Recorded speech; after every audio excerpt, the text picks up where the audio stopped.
Experts say the European Union's plan to disrupt the business of human traffickers and destroy their boats in the Mediterranean is a short-term deterrent that is likely to be dangerous, costly, and tough to implement.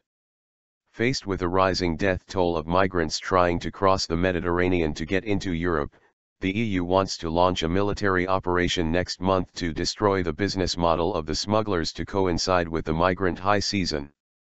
The operation will progressively include surveying smuggling routes, searching and boarding possible smuggling boats and eventually, possibly destroying those boats. However, experts voiced concern Tuesday about the plan's real impact on smugglers, saying it could be just a media show to demonstrate EU determination to stop these perilous sea voyages. The operation is still in the planning stage and requires a UN Security Council resolution and some consent from Libya, the major departure site for smugglers, for its full implementation to be legally sound. It will involve European Navy ships, drones and satellite imagery. Having this aggressive military action is really sound and fury, said Tuesday Ritano from the Global Initiative Against Transnational Organized Crime. It's going to cost a lot, it's going to look very impressive, with naval boats patrolling up and down, but it's certainly not going to have a long-term impact. According to a planning document, the aim is to disrupt the business model of the smugglers by systematically destroying their main assets, boats. Some of the simple boats though, many of them inflatable, might be easily replaced. Others have been designed to be abandoned, like the cargo ship programmed to ram into Italy's shore. But some may be tougher to replace, raising costs and convincing fishermen to no longer make their vessels available to smugglers.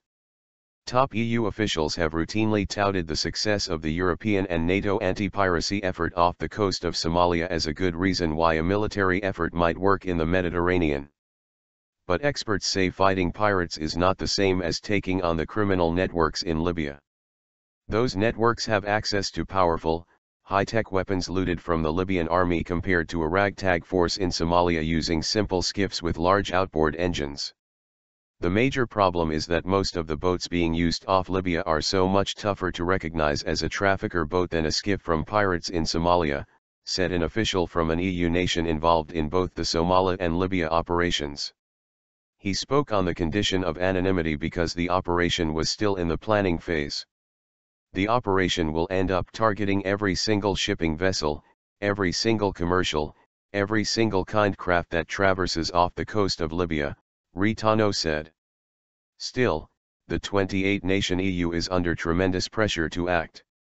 More than 170,000 people used Libya as a jumping-off point last year to reach Europe, a dangerous but financially rewarding smuggling enterprise that accounts for about 80% of all the migrants smuggled into Europe. More than 10,000 people have been plucked from the sea in recent weeks. The International Organization for Migration estimates that 1,820 migrants have died or gone missing on the sea route to Europe this year. The complexity of the endeavor is not lost on EU ministers. To get a good start, we need to know where the boats are, and that you will do something which will not worsen the situation, Dutch Foreign Minister Bert Koenders said. Nor is it easy to catch the smugglers. The experts said sophisticated human trafficking networks already move people by air through countries like Turkey, Jordan, and Egypt. Things are not so sophisticated in conflict-torn Libya. Libya's too chaotic. There are too many militia groups. It's a free-for-all. It's not really a coalesced criminal market that you could investigate, Ritano said. And smugglers have long ago given up taking to the sea themselves.